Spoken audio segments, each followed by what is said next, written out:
இன்னைக்கு நம்ம வறுத்தரைச்ச கொத்தமல்லி துவையல் எப்படி பண்றதுன்னு பார்க்க போறோம். அதுக்கு நான் இன்னைக்கு 3 டேபிள் ஸ்பூன் போல தேங்காய் துருவல் எடுத்து வச்சிருக்கேன். 1 ஸ்பூன் மல்லி, 3 பல் பூண்டு, காரத்துக்கு ஏற்ற மாதிரி வரமிளகா, ஒரு சின்ன பீஸ் புளி எடுத்து வச்சிருக்கேன், கொஞ்சம் கருவேப்பிலை, கொஞ்சமா மல்லி இலை, இவ்வளவுதான் எடுத்து வச்சிருக்கேன். ரொம்ப போடணும்னு அவசியம் கிடையாது. இந்த மல்லி இலை போடாட்டி கூட பரவாயில்ல. இப்ப நம்ம எப்படி பண்றதுன்னு பார்க்கலாம்.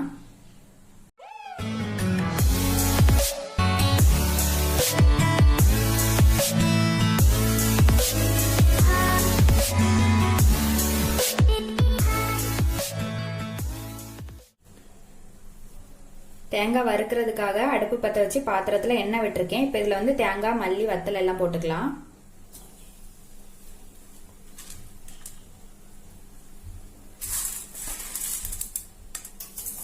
பூண்டு,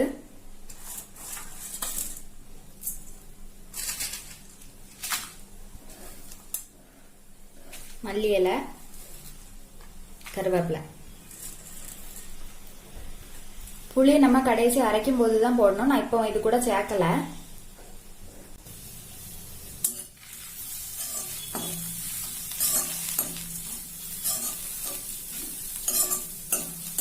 இப்ப இது எல்லாத்தையும் நல்லா செவக்க வறுத்துக்கலாம்.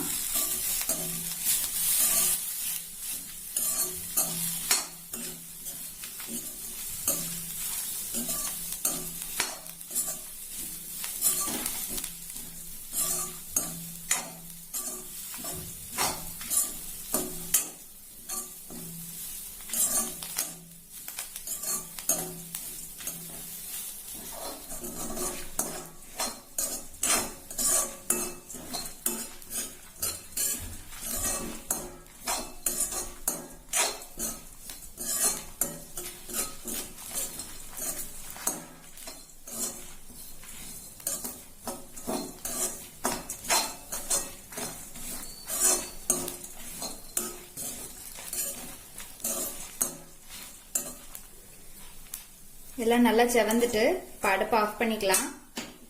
இது நல்லா ஆறட்டும்.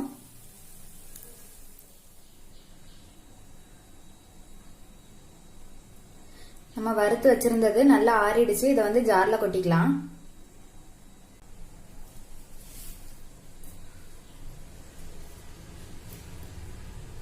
ஜார்ல கொட்டியாச்சு. இப்ப இது கூட புளி போட்டுக்கலாம், உப்பு, கொஞ்சம் தண்ணி விடுறேன். இதை நல்லா நைஸா அரைச்சு எடுத்துக்கலாம். துவையல் அரைச்சு எடுத்தாச்சு. இது வெரைட்டி ரைஸ் கூட சாப்பிடுறதுக்கு நல்லா இருக்கும். மோர் குழம்பு கூடவும் நல்லா இருக்கும். வெறும் சாதத்திலையும் பசஞ்சு சாப்பிடலாம். இது மாதிரி நீங்களும் செஞ்சு பாருங்க. செஞ்சு பார்த்துட்டு எப்படி இருக்குதுன்னு சொல்லி கமெண்ட்ல சொல்லுங்க.